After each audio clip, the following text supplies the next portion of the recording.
Hormuz की लहरों में फंसा संकट अब सिर्फ अमेरिका और ईरान की लड़ाई नहीं रह गया है। एक तरफ ईरान होर्मुज़ पर अपना नियंत्रण बनाए रखने की कोशिश कर रहा है, तो दूसरी तरफ अमेरिका नाकाबंदी और दबाव के जरिए तेहरान को झुकाना चाहता है। इसी बीच 7 अगस्त को सऊदी अरब, पाकिस्तान और तुर्की ने मक्का में साझा रक्षा समझौता किया है और इस समझौते ने पश्चिम एशिया में एक नया क्षेत्रीय सुरक्षा समीकरण खड़ा कर दिया है, जिसे कई लोग इस्लामिक नाटो भी कह रहे हैं।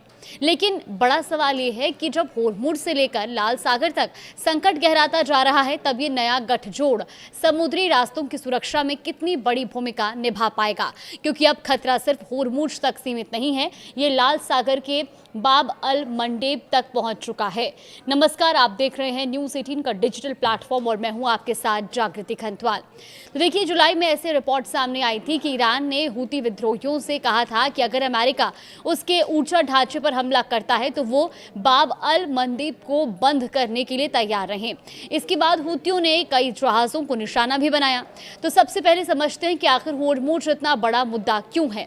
होर्मुज़ दुनिया के सबसे महत्वपूर्ण ऊर्जा मार्गों में से एक है। अंतर्राष्ट्रीय ऊर्जा एजेंसी यानी कि IEA के मुताबिक 2025 में औसतन करीब 2 करोड़ बैरल कच्चा तेल और तेल उत्पाद हर दिन इस स्ट्रेट से गुजर रहे हैं। अब ये दुनिया के समुद्री तेल व्यापार का करीब 25% था। सिर्फ तेल ही नहीं, दुनिया के LNG यानी कि तरलीकृत प्राकृतिक गैस के करीब 20% वैश्विक कारोबार का संबंध भी इसी रास्ते से है। यानी अगर होर्मुज़ में तनाव बढ़ता है तो असर सिर्फ खाड़ी में खड़े जहाज़ों तक सीमित नहीं रहता। इसका सीधा असर दुनिया भर में तेल, गैस, पेट्रोल और डीजल की कीमतों पर भी पड़ सकता है। यही वजह है कि शुद्ध युद्ध शुरू करने के बाद वैश्विक ऊर्जा बाजार पर दबाव बढ़ा। IEA ने मार्च में अपने इतिहास का सबसे बड़ा आपात तेल भंडार जारी करने का फैसला किया था, करीब 40 करोड़ बैरल। अगस्त तक एजेंसी ने चेतावनी दे रही थी कि वैश्विक तेल भंडार तेजी से घट रहे हैं और 2026 में दुनिया की तेल आपूर्ति में बड़ी गिरावट की आशंका है। अब सवाल है कि संकट के लिए जिम्मेदार कौन है। सबसे पहली बात ईरान की। ईरान पर सबसे बड़ा आरोप यही है कि वो एक अंतर्राष्ट्रीय समुद्री मार्ग को अपने रणनीतिक दबाव के औजार की तरह इस्तेमाल कर रहा है।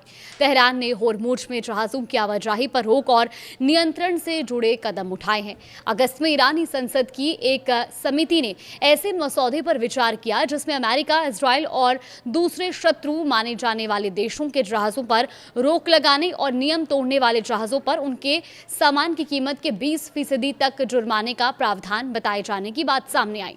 मार्च में ईरान के रेवोल्यूशनरी गार्ड्स यानी कि IRGC पर होर्मुज़ में माइंस बिछाने और जहाज़ों पर हमले करने के आरोप भी लगे।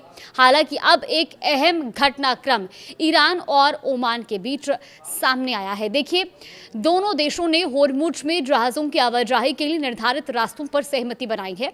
हालांकि तकनीकी बातचीत और औपचारिक समझौता अभी बाकी है। इसका मतलब ये नहीं है कि होर्मुज़ सामान्य आवाजाही के लिए पूरी तरह से खुल गया है। यही होर्मुज़ ईरान की सबसे बड़ी रणनीतिक ताकत भी बन गया है। जल मार्ग को खोलने या बंद रखने का सवाल अब सिर्फ सुरक्षा का नहीं बल्कि बातचीत और दबाव की बड़ी चाबी बन चुका है। अब आते हैं अमेरिका पर। देखिए, पूरी कहानी का दोष सिर्फ ईरान पर डालना भी आसान नहीं है, क्योंकि अमेरिका ने जुलाई में ईरान पर अपनी नौसैनिक नाकाबंदी फिर लागू करने की घोषणा की। अमेरिकी राष्ट्रपति डोनाल्ड ट्रंप ने यह भी कहा था कि अमेरिका होर्मुज़ से आने वाले सामान पर 20% शुल्क लगा सकता है। बाद में उन्होंने इस योजना को व्यापार और निवेश समझौते में बदलने की बात कही।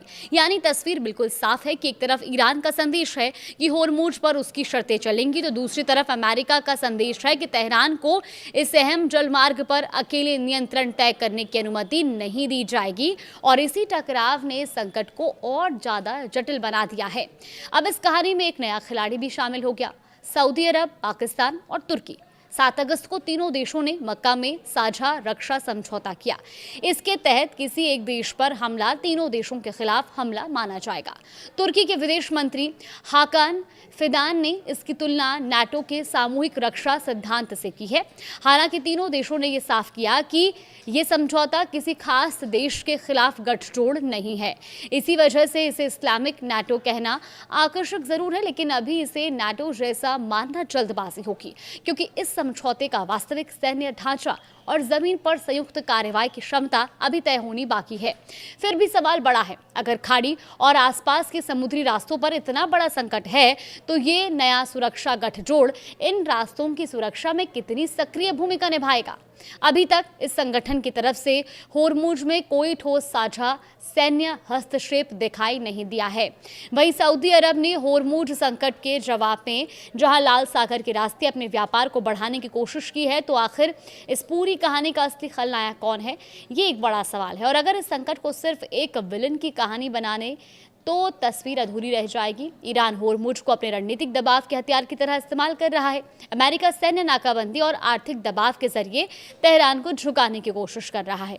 सऊदी अरब, पाकिस्तान और तुर्की का नया रक्षा गठजोड़ अभी अपनी वास्तविक सैन्य भूमिका साबित करने के शुरुआती दौर में है और इसके ऊपर हूती विद्रोहियों का मोर्चा अलग खुला हुआ है। यानी इस वक्त दुनिया के नक्शे पर दो बेहद महत्वपूर्ण समुद्री रास्ते होर्मुज और बाब अल मंदेब वैश्विक ऊर्जा और व्यापार के लिए बड़े जोखिम का कारण बने हुए हैं और इसकी कीमत सिर्फ एक देश को नहीं चुकानी पड़ रही।